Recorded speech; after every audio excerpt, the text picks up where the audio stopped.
الله ونعم الوكيل، نعم المولى ونعم النصير. أعوذ بالله من الشيطان الرجيم. بسم الله الرحمن الرحيم. الحمد لله الذي لا بداية له والدائم الذي لا نفاد له والأول الذي لا بلاء لأوليته والآخر الذي لا آخر لأخريته والباقي بعد فناء الخلق الذي قدر الليالي والأيام وقسم فيما بينهم الأقسام. فتبارك الله الملك العظام. ثم الصلاة والسلام على سيد الأنام خاتم النبيين الملقب بطه وياسين مولانا ومولى الكونين جد الحسن والحسين مولانا أبي القاسم المصطفى محمد اللهم صل على محمد وعلى أهل بيته الطيبين الطاهرين المعصومين المظلومين ولعنة الله على أعدائهم أجمعين من الآن إلى قيام يوم الدين. أما بعد فقد قال الله الحكيم في كتابه العظيم وهو أصدق القائلين وقوله الحق. بسم الله الرحمن الرحيم. ولقد كتبنا في الزبور من بعد الذكر إن الأرض يرثها عبادي الصالحون. صلوات الله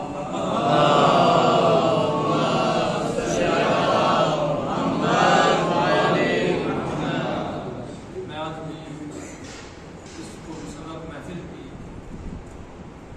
کہ جو بسلسلہ ولادت باسعادت منتظم بشریہ منجی عالم مصلح عالمین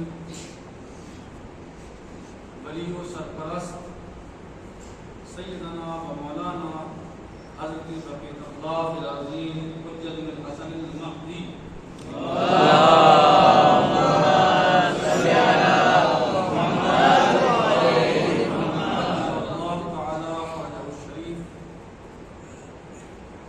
سب سے پہلے میں حضرت علیہ السلام کی خدمت بابرکت میں اس محفل کی مبارکباد پیش کرتا ہوں اور اس کے بعد آپ سب کی طرف سے اپنی طرف سے تمام علماء کرام اور عالیہ اعظام کی خدمت میں مبارکباد پیش کرتا ہوں اور اپنی طرف سے آپ سب کی حضرات مومنین کی خدمت میں مومنات کی خدمت میں مبارکباد پیش کرتا ہوں. یہ جو محفل رکھی گئی ہے یہ اس عظیم شخصیت اور عظیم ہستی کی ولادت باسعادت کے بارے میں ہے کہ جو منقذ البشریہ منجی عالم ہے ولی و سرپرست ہے پوری کائنات میں، جس کی وجہ سے یہ کائنات رکی ہوئی ہے ٹکی ہوئی ہے. اگر اس شخصیت کا وجود نہ ہو تو کائنات ختم ہو جائے. ایک حدیث شریف میں نبی اعظم حضرت محمد مصطفیٰ صلی اللہ علیہ وسلم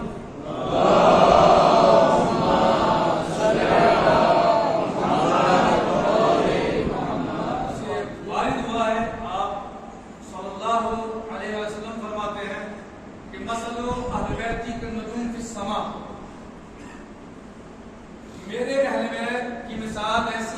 اسی آسمان میں ستارے،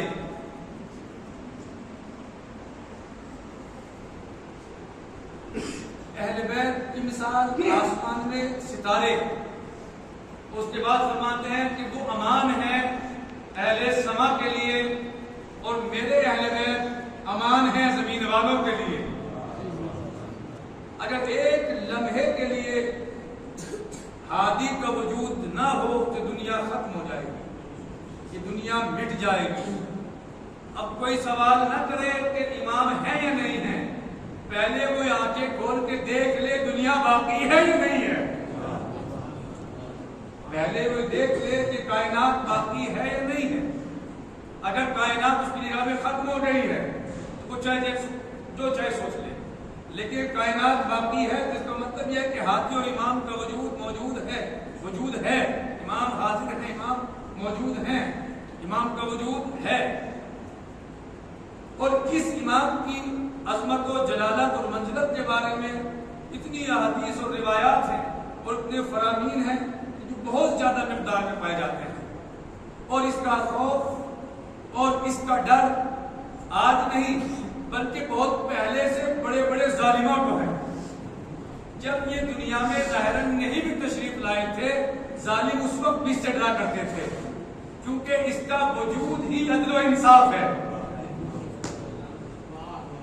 نبی پاک فرماتے ہیں کہ جب اگر دنیا کے اٹھنے میں ایک دن بھی باقی رہ جائے گا تو اللہ اس کو بہت بڑا کر دے گا، اور یہاں تک کہ میرے بیٹے کا ظہور ہو جو اس دنیا کو ظلم و جور سے بھری ہوئی ہو، اس وقت یہ اس پر تو انصاف سے بھر دے گا۔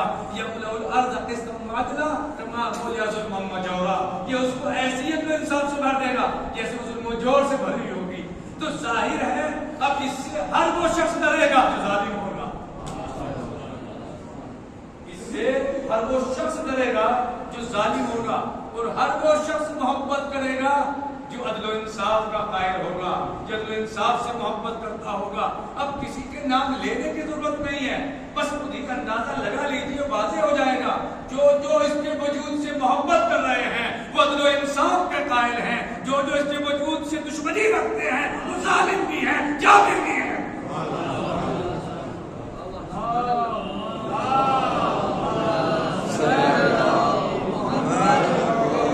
جب صلوات پڑھی رہے تو محفل والی صلوات پڑھیے،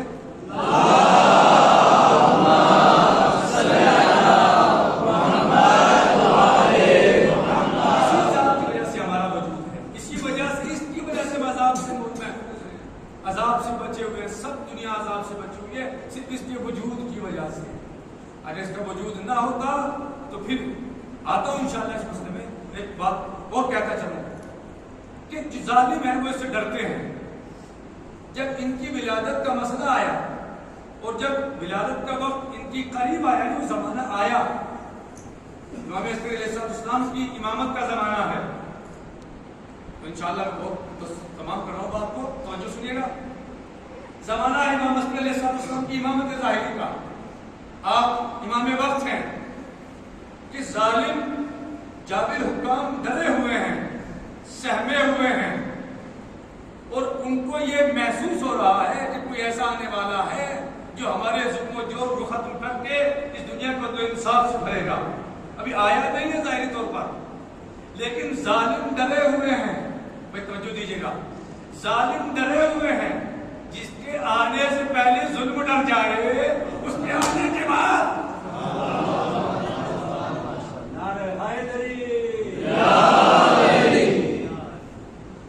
اور اب پہلے لگا دیے گئے، امام پر سختی کر دی گئی، امام کو اذیتیں دی جانے لگی، امام عسکری علیہ السلام، حتیٰ گھر کے پہرا، حتیٰ پوری تفتیش، ازواج امام کی زوج محترمہ دائیوں کو بھیجا جا رہا، بالکل وہی واقعہ ہے، وہی سمجھا ہے، وہی طریقہ ہے جو حضرت ابراہیم علیہ السلام کے لیے اور حضرت موسیٰ علیہ السلام کے لیے ہوا کرتا تھا، بالکل وہی ہے۔ جب نجومیوں نے خبر دی ابراہیم علیہ السلام کے بارے میں، جب نجومیوں نے خبر دی موسیٰ علیہ السلام کے بارے میں، تو فرعون وقت نے اور نمرود وقت نے باقاعدہ مردوں کو بستیوں سے نکال دیا عورتوں کو اکیلی گھروں میں چھوڑ دیا اور پہلے لگنے لگے کہ کوئی مرد کسی خاتون کے قریب نہ جائے کہ ایسا نہ ہو کہ وہ بچہ آ جائے جس کی خبر ہمارے نجومی دے رہے ہیں اور ہماری حکومت کو تختہ پلٹ دے. لیکن جب آنے والوں کے آنے کا وقت ہوا طاقت رکھی رہ گئی, حکومت کھڑی رہ گئی. ابراہیم بھی آئے, موسیٰ بھی آئے, اور جب موسیٰ علیہ السلام کی ماں کی والدہ محترمہ کی تفتیش وقت کی دائیوں نے کی تو کوئی جواب نہ ملا, کوئی پتہ نہ چلا. بالکل اسی طریقے سے امام علیہ السلام کی والدہ ماجدہ بھی حکومت کی عورتوں کی نگرانی میں تھی, زیر نظر تھی, وہ نگاہ رکھ رہی تھی, وہ دیکھ رہی تھی کہ آخر کون ہے جو آنے والا ہے. لیکن دوستو جس طریقے سے ابراہیم علیہ السلام کو آنا تھا آئے, موسیٰ علیہ السلام کو آنا تھا آئے. تو اگر موسیٰ علیہ السلام اس وقت کی فرعون کی جاسوس عورتوں کی نگاہ میں ان کی ماں رہتے ہوئے اپنے بچے کو اپنے وطن میں چھپا سکتی ہے تو کیا آپ کو میرا امام اس پوری کائنات میں ہوتے ہوئے پوشیدہ نہیں رہ سکتا؟ وطن ایک خاتون کا وطن ہے, شکم ایک خاتون کا ہے, لیکن موسیٰ علیہ السلام اس میں رہے, کوئی نہ دیکھ سکا. یہ کائنات تو بہت بڑی ہے, یہ کائنات میں ہم غائب نہیں رہ سکتے, ہوتے ہوئے غائب نہیں رہ سکتے, رہ سکتے ہیں. تو دوستو ہمارا ہم سب جو بچے ہوئے ہیں عذاب سے, یہ دنیا جو عذاب سے بچی ہوئی ہے اس امام علیہ السلام کی برکت ہے. بس میں بات کو تمام کر رہا ہوں, اس بات کو یاد کر کے مولا اعظم ارشاد فرماتا ہے بسم اللہ الرحمن الرحیم وما كان الله ليعذبهم وانت فيهم. اے میرے حبیب, اللہ ان لوگوں پر عذاب نہیں کرے گا جب تک آپ اس امت کے درمیان. اللہ وعدہ کر رہا ہے وما كان الله ليعذبهم وانت فيهم. اے میرے حبیب, اللہ اس امت پر ان لوگوں پر عذاب نازل نہیں کرے گا جب تک کہ آپ اس امت کے درمیان میں ہو. یعنی پروردگار بتا رہا ہے کہ میرے حبیب آپ کا وجود عذاب سے امان ہے. اور مولانا متقیان علیہ السلام بھی نہج البلاغہ میں ارشاد فرماتے ہیں کہ کان امانان, دو امان تھی عذاب سے. عذاب سے دو امان موجود تھی دنیا میں, ایک وہ جو اٹھا لی گئی یعنی ہمارے نبی پاک, اور ایک امان اور ہے چلو کبھی کروں گا قرآن سے ذکر کیا ہے.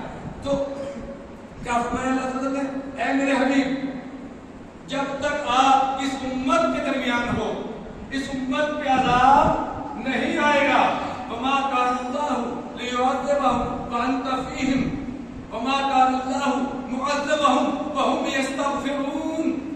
میرے حبیب جب تک تم اس امت میں ہو اس وقت تک عذاب نہیں آئے گا, اور جب تک یہ امت استغفار کرتی رہے گی تب تک بھی عذاب نہیں آئے گا. اب توجہ دیجیے گا, جب تک آپ اس امت کے درمیان ہو اس امت پہ عذاب نہیں آئے گا. یعنی امت پہ عذاب نہ آنا بتا رہا ہے کہ نبی موجود ہیں, توجہ دیجیے گا, لیکن نبی کی وفات کو 1400 سال گزر چکے, لیکن عذاب ظاہری اس امت پہ ظاہری عذاب نہیں, آسمان سے عذاب کی بارش نہیں ہو رہی ہے, عذاب کی آندھیاں نہیں آ رہی ہیں, عذاب کی وجہ سے کوئی شکل ایسی اختیار نہیں کی جا رہی ہے. اس کا مطلب یہ ہے کہ اگر عذاب نہیں آ رہا ہے تو کوئی ہے جو نبی کا وارث ہے جو عذاب کو بچائے ہوئے ہے. اس امت کو عذاب سے بچائے ہوئے ہے. وما كان الله ليعذبهم وانت فيهم وما كان الله معذبهم وهم يستغفرون. اور میرے حبیب جب تک یہ امت استغفار کرتی رہے گی اس وقت تک ہم ان پر عذاب نازل نہیں کریں گے. یعنی استغفار بہت عظیم شے ہے, استغفار بہت اہم شے ہے. جب تک یہ لوگ استغفار کرتے رہیں گے ہم اس امت پر عذاب نہیں کریں گے. تو انصاف سے بتائیے, کیا میں آپ کی مسجد میں نماز پڑھانے والا انسان یا آپ کے حوضے میں تعلیم دینے والا انسان ایسا استغفار کر رہا ہوں کہ عذاب ہو جائے؟ کیا آپ کے استغفار کی وجہ سے عذاب رکا ہوا ہے؟ کوئی ہے دعویٰ کرے کہ میرے استغفار کی وجہ سے عذاب رکا ہوا ہے؟ کیا ہماری زبان اتنی با اثر ہے کہ عذاب کو روک دے, عذاب کو روک دے, عذاب کو ٹال دے؟ تو اگر ہماری زبان میں اتنا اثر نہیں ہے کہ ہم اپنے آپ کو نہیں بچا پا رہے, عذاب سے بچا پائیں گے, تو تو پوری امت کو عذاب سے کیسے بچا سکتے ہیں استغفار کر کے؟ یعنی ہمارے استغفار میں اتنی جان نہیں، کوئی دعویٰ نہیں کر سکتا کہ وہ کہے کہ میرے استغفار کی وجہ سے یہ کائنات عذاب سے بچی ہوئی ہے۔ کوئی ایسا نہیں دعویٰ کرے کہ میرے استغفار کی وجہ سے یہ کائنات عذاب سے محفوظ ہے۔ جب کوئی دعویٰ نہیں کر سکتا تو قرآن کا دعویٰ تو غلط نہیں ہو سکتا۔ قرآن نے کہا جب تک یہ استغفار کرتے رہیں گے ہم ان کو عذاب سے بچاتے رہیں گے، ان پر عذاب نہیں آئے گا۔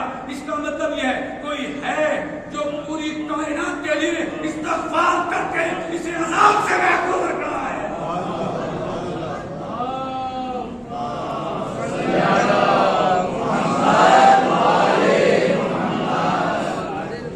اور وہ کوئی وجود نہیں ہے، وہ صرف وجود ہے ہمارے امام علیہ السلام کا، وہ وجود پر نور ہے 12ویں ہادی رہبر و رہنما کا، وہ نور وجود پر نور ہے 12ویں خلیفہ رسول کا، کہ جس کی وجہ سے یہ دنیا عذاب سے محفوظ ہے۔ لہٰذا ہماری ذمہ داریاں ہیں اس امام کے بارے میں ہم ان ذمہ داریوں کو ادا کریں، جو ذمہ داریاں ہیں، جو چاہت ہے جس لیے وہ امام، جس وجہ سے امام علیہ السلام وہ نہیں ظہور فرما پا رہے ہیں، یعنی اللہ کا حکم ان کے لیے نہیں ہو پا رہا ہے، ہمیں چاہیے کہ وہ پریشانیاں، وہ مشکلات دور ہوں تاکہ اللہ عز و جل امام علیہ السلام کے ظہور کو نور کا حکم دے، امام علیہ السلام تشریف لائیں اور ہم سب اپنے وقت کے علی، وقت کے حسن، وقت کے حسین، وقت کے سجاد، وقت کے باقر اور وقت کے صادق اور وقت کے کاظم اور وقت کے رضا اور وقت کے جواد اور وقت کے ہادی اور وقت کے عسکری اور اپنے امام وقت کا دیدار کر سکیں۔